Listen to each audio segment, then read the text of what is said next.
क्योंकि इस देश की बर्बादी में कांग्रेस की भी बहुत बड़ी भूमिका है।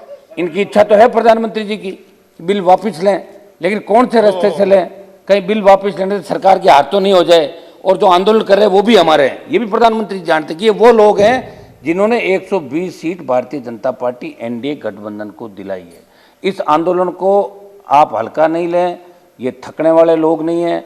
1000 साल तक लड़ाइयाँ लड़ी है, इसलिए कांग्रेस की यह हालत होगी। कोने में बैठी कांग्रेस, मोदी है तो मौका है, कर लो आंदोलन। आंदोलन उसके सामने किया जाता है जिससे उम्मीद होती है। और सिंघू बॉर्डर का नाम लेके दूसरे बॉर्डर का नाम लेके कहते हैं वहाँ तो बिरयानी खा रहे हैं, आतंकवादी बैठे हैं, अलगाववादी बैठे हैं, माओवादी बैठे हैं। आप ये बताओ, राजस्थान का किसान क्या माओवाद में बैठा है? कि पेट्रोल और डीजल के दाम लगातार बढ़ रहे हैं, किसान की उपज का दाम नहीं बढ़ रहा है। पेट्रोल डीजल 100 का आंकड़ा छू रहा है।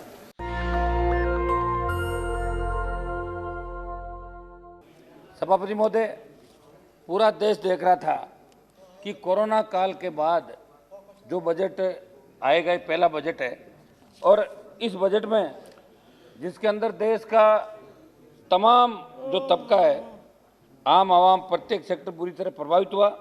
और उसके बाद इस बजट जो सरकार ने पेश किया, टकटकी लगा के देश की जनता देख रही थी। प्रत्येक व्यक्ति ने ऐसे बजट की परिकल्पना की जिसमें सरकार किसानों की आय बढ़ाने, कर्ज माफी दिलाकर आय का एक निश्चित रोड मैप देगी। लेकिन इस बजट के अंदर देश की जनता को, नौजवानों को, किसानों को निराशा हाथ लगी। आम बजट पर चर्चा को लेकर सदन के दर्जनों माननीय सदस्यों ने अपने विचार व्यक्त किए। कुछ लोगों ने पक्ष में किए, कुछ लोगों ने विपक्ष में किए। लेकिन मुझे बड़ा बुरा लगा कि प्रतिपक्ष के नेता बजट पे भाषण देने के लिए आए तो पूरा देश देख रहा था कि वो जो आपके प्रतिपक्ष नेता के नेता सुनो एक मिनट, तो वो भाषण देना है तो पूरा देश देख रहा था कि भाई कुछ न कुछ बात वो कहेंगे, लेकिन बजट पे बिना भाषण दिए मौन रह के चले गए। इसको भी पूरे देश ने अपनी आंखों से देखा है, क्योंकि इस देश की बर्बादी में कांग्रेस की भी बहुत बड़ी भूमिका है। और किसान जो आज दिल्ली की सड़कों पे 3 महीने से बैठा है, सभापति महोदय, 3 महीने से किसान बैठा है तीनों कृषि बिलों को लेके। प्रधानमंत्री जी जब कल बजट भाषण दे रहे थे, इनकी इच्छा तो है प्रधानमंत्री जी की बिल वापस लें, लेकिन कौन से रास्ते से लें, कहीं बिल वापस लेने से सरकार की हार तो नहीं हो जाए, और जो आंदोलन कर रहे हैं वो भी हमारे हैं। ये भी प्रधानमंत्री जानते कि ये वो लोग हैं जिन्होंने 120 seat Bharatiya Janata party NDA गठबंधन को दिलाई है। इस आंदोलन को आप हल्का नहीं लें, ये थकने वाले लोग नहीं हैं। 1000 साल तक लड़ाइयाँ लड़ी है, इतिहास गवाह है। आप जितना इनको प्रेम से समझाओगे समझ जाएंगे, और अगर शक्ति दिखाओगे तो ये किसान रुकने वाला नहीं। सभापति महोदय, मेरी सरकार से अपील है कि जिद छोड़ें और इन सब लोगों की जो मांग है, तीनों कृषि बिल और खरीद एमएसपी पे खरीद की गारंटी का कानून लागू करें। ये सही बात है कि कांग्रेस ने एमएसपी पे खरीद की गारंटी का कानून और स्वामीनाथन आयोग की रिपोर्ट लागू नहीं करी, इसलिए कांग्रेस की यह हालत होगी। कोने में बैठी कांग्रेस, अकेले सुरेश जी बैठे, बताओ बाकी लोग कहाँ गए कांग्रेस के? लेकिन अजय है क्या आप लोग? ठीक है, मैं बीच में हूँ साहब, मैं तो थर्ड फ्रंट, तीसरा मोर्चा है मेरा। सभापति महोदय, सुरेश जी तीसरा फ्रंट, मैं कह रहा हूँ आप अकेले ही बैठे हो, बाकी कहाँ गए? Kindly address to chair. सभापति महोदय, मेरा ये था कि कांग्रेस जिस राह पे चल पड़ी उस पर अगर एनडीए भारतीय जनता पार्टी चल पड़ेगी तो फिर किसान किसकी तरफ? प्रधानमंत्री ने कहा कि मोदी है तो मौका है, कर लो आंदोलन। आंदोलन उसके सामने किया जाता है जिससे उम्मीद होती है, और प्रधानमंत्री जी ने देश के जवान और किसानों को जगह दिया।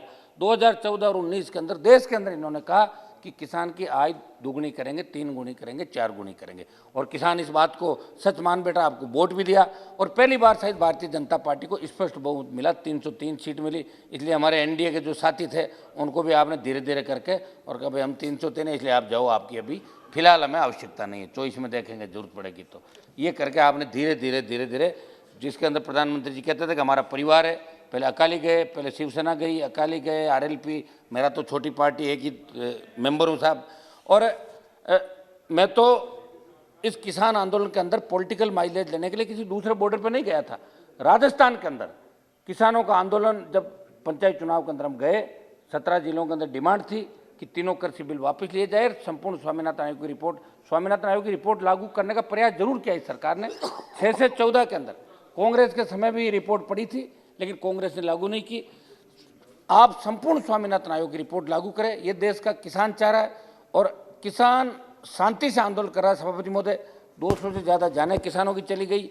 ये वो सब लोग हैं जो समय समय पे आपकी सरकार बनाने के अंदर इन्होंने ज़बरदस्त सहयोग भी किया।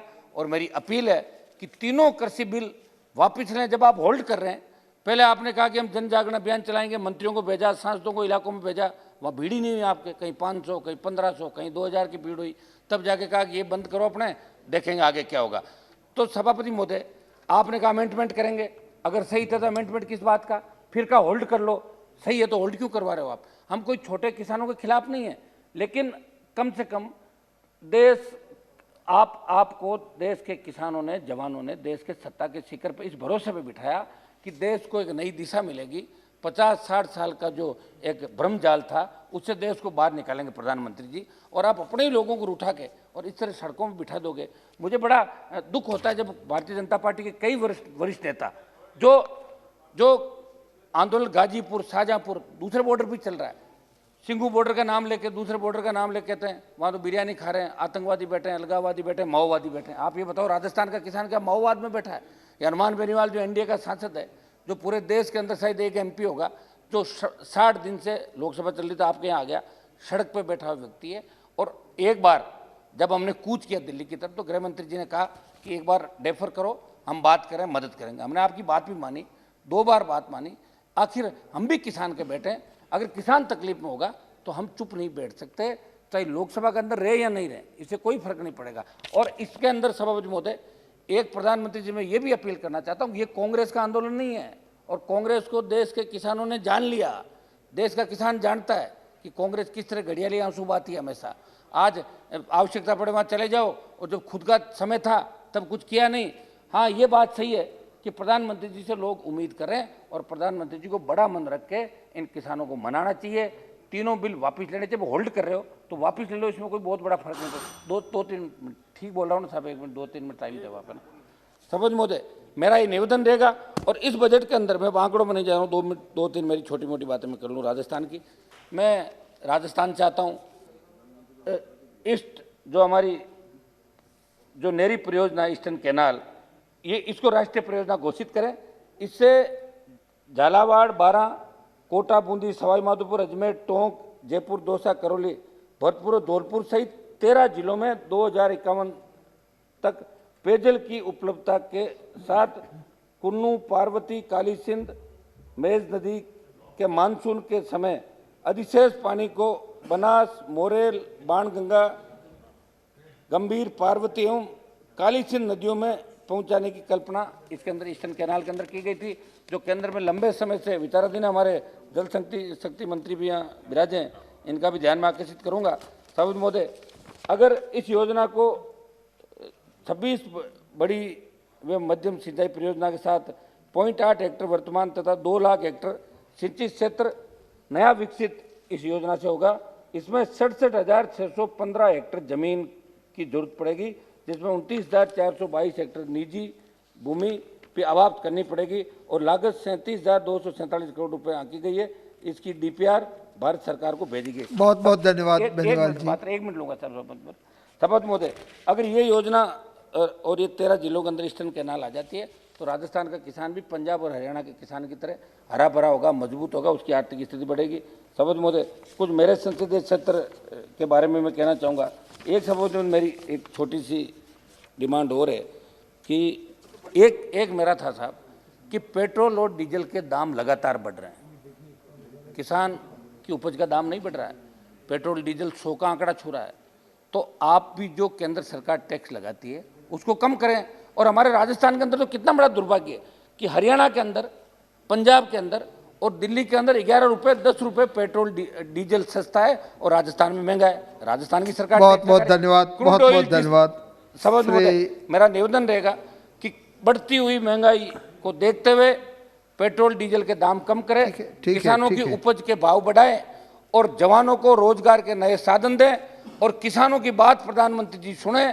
किसान बहुत बहुत धन्यवाद आपका, बहुत बहुत धन्यवाद। आप इस तरह श्री रविंद्रनाथ कुमार जी कि किसान रेल रोक रहे हैं, किसान हिंसा कर रहे हैं, ये करें वो करें, किसानों को खलनायक बनाने नेशनल दस्तक की आपसे गुजारिश है कि अगर इसको बचाना चाहते हैं तो नेशनल दस्तक को सब्सक्राइब करने के लिए रेड कलर के सब्सक्राइब बटन को दबाएं, फिर बेल आइकन की घंटी दबाएं। नेशनल दस्तक को बचाने के लिए बहुत जरूरी है कि हर खबर को शेयर करें, लाइक करें, कमेंट जरूर करें।